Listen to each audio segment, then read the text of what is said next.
Myself, Dr. Fizan, and I'm presenting on alterations in biomechanics by finite element model analysis after lumbar spine fixation surgeries. I don't have any disclosures.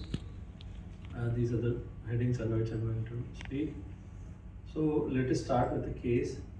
Like for this, an young patient with a severe disc and with some instability. Nowadays, all of us are doing TLIF or LIF or whatever, some type of fixation for that instability to correct and decompress.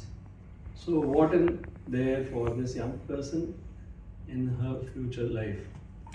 So that comes to my mind, and that is why the study.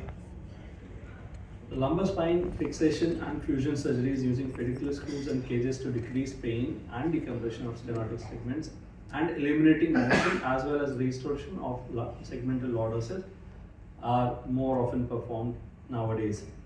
With these surgeries, there is functional and morphological change in that region of a spine, altering its biomechanics. We studied this alteration using finite element model analysis. Why finite element model? Because it is low cost, flexible, ethically valid, avail irregular loading, we avail geometrical material, and it predicts biomechanical parameters. Yeah, to do this, the objectives were to do finite element model analysis of lumbar spine and evaluate movements, stresses, and strains on lumbar spine after fixation surgeries during following situations as required in daily living, like forward bending, side bending, sitting on floor, or lifting weight of say around 5 kgs.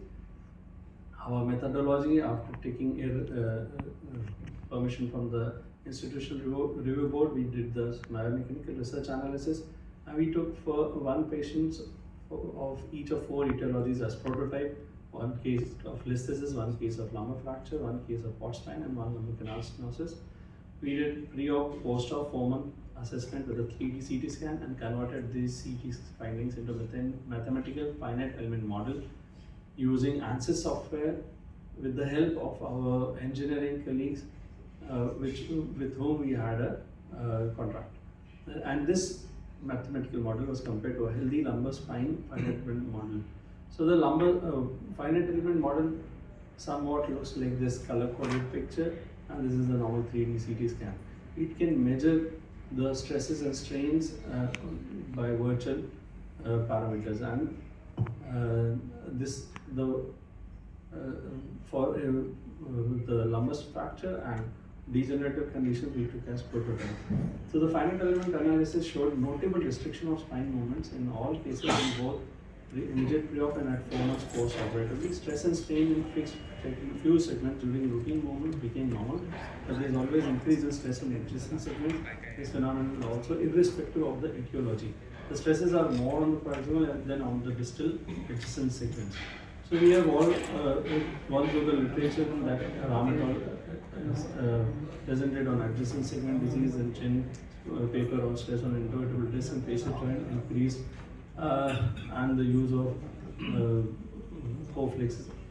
So the limitations of this study was clinical correlation. We didn't have this is not a clinical study, so we could not do a clinical correlation. It did not address the global spine parameters on biomechanical performance, and alternative stress in the implants could not be considered in order to predict high cycle fatigue behavior of the implants. So the conclusion after fixation surgeries, instability and alignment of spine caused by disease or injury is definitely corrected, but there is some overall restriction of movements of lumbar spine compared to a normal intact healthy spine. Adjacent segment degeneration and proximal junctional failure is well understood by the increased stresses seen in finite element analysis, and it also predicts future junctional problems in old age. Hence, one may suggest need for implant removal as the need is over. Minimal invasive surgical techniques like endoscopic decompression, avoiding implants wherever possible should be encouraged, and research should be directed towards motion preserving techniques like replacements of Coflex. Thanks for your patient hearing. Thank you so much. So we're already exceeding the time.